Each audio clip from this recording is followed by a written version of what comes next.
Good morning, Abraham. It's a pleasure to inquire and share with you again. I had a couple of questions I really wanted to look at and see if you would help me with them. My first question is that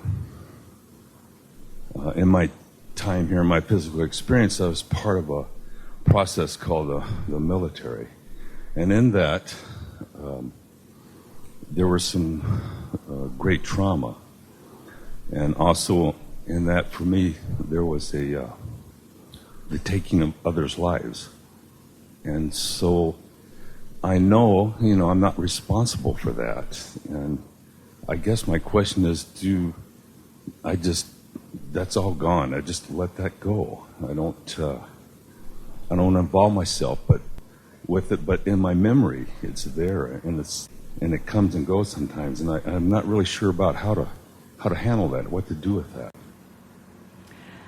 Well, the reason that anything keeps coming forward in your mind is one of two reasons.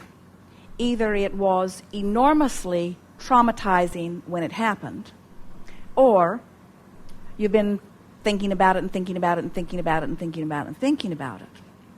In other words, a child's relationship with a train, he may see a train maybe once or twice in his lifetime, let's say, but if the train ran over his toe and chopped it off, he would have a different relationship with the train than many children would have with trains. In other words, when something traumatic happens, the impact of it causes a vibrational response that then makes it continue to come and come and come and come and come.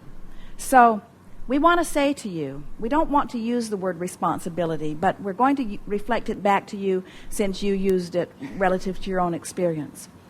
We want to say to you, in the context in which you offered this, you are not responsible for what was not just asked of you, but demanded of you in that context. In other words, that's what you signed on for, and so we will give you that completely. You're not responsible for that, but you are responsible for the way you feel about that now, and you are responsible for your thoughts turning to it now. In other words, you are responsible for the amount of time that you keep it active in your vibration right now.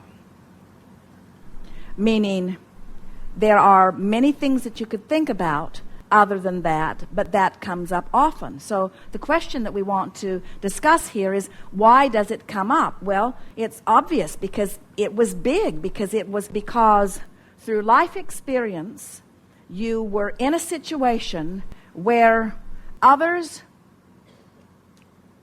demanded from you behavior that didn't match the vibration from your broader perspective. Now, it might be a little bumpy and uncomfortable as we move along here, but it will come to a conclusion that will be very satisfying and beneficial for you.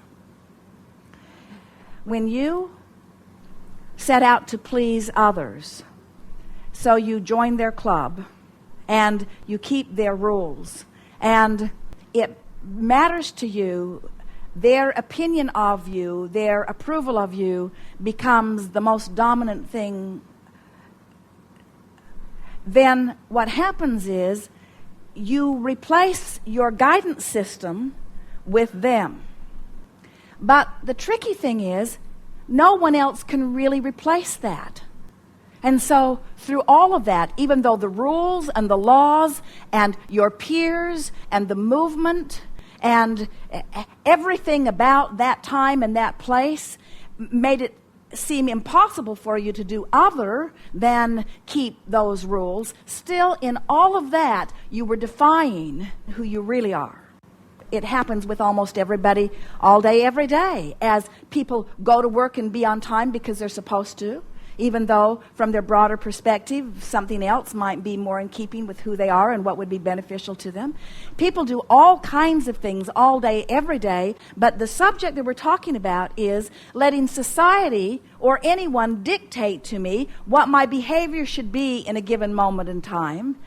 And in order to let society or anyone dictate that to me, then I have to let go of this. And we just want to say to you, your discomfort, and we so want you to hear this, your discomfort is not because you took lives, because it's all co-creation and there is no death. Everything is a mutual co-creation, every bit of it, no matter what. And we know, they say, what about the babies? What about the women and children? Every bit of everything is co-creation, and everybody creates their own reality. So let that go if you can. But you're not suffering because you were mandated to take the lives of other people. You're suffering because you followed guidance other than the guidance that was coming forth from within. It's like sometimes somebody will say, my husband died, or my lover died, or my child died, or someone important to me died, and I'm suffering terribly as a result of it. And it's hard for them to hear, but we mean it with such fervor as we say to them, this pain that you're feeling is not because that person has died. This pain that you're feeling is because you are using this as your excuse to not be who you are. In other words, you're not missing them, you're missing the way you felt before you were using that as the excuse not to feel that way. You're missing you. You're missing your alignment with you see. You're creating a void. You're not letting the source within you love you the way the source within you loves you, even though you had that experience, you see. You're holding yourself apart from the love that source offers you and using that as the excuse. So stop it. Thank you. I heard the beeper, and I have one quick question. Ever since I was young, I had this fantastic and amazing association with the beast. And recently, a real close beast of ours left. And I really had a hard time and struggled along with my wife how this took place, because you're not missing the beast, you're missing the way you feel when you were with the beast. So what the beast represented to you was those close animals. They are so easy to love, and they hold themselves as object of attentions that cause you alignment. They teach you alignment by their very beingness, you see. But we're going to say the same thing to you again that we just said to you. It's not the animal you miss. It's the way you felt that was inspired by the animal, you see. And that's why that happened, because you've been questioning this other big issue that we just chewed on, that you feel so much resolution in already. You've been suffering over that for a long time. And the beast said, let me see if I can help you out. Let me see if I can help you out understand something that's really important, you see.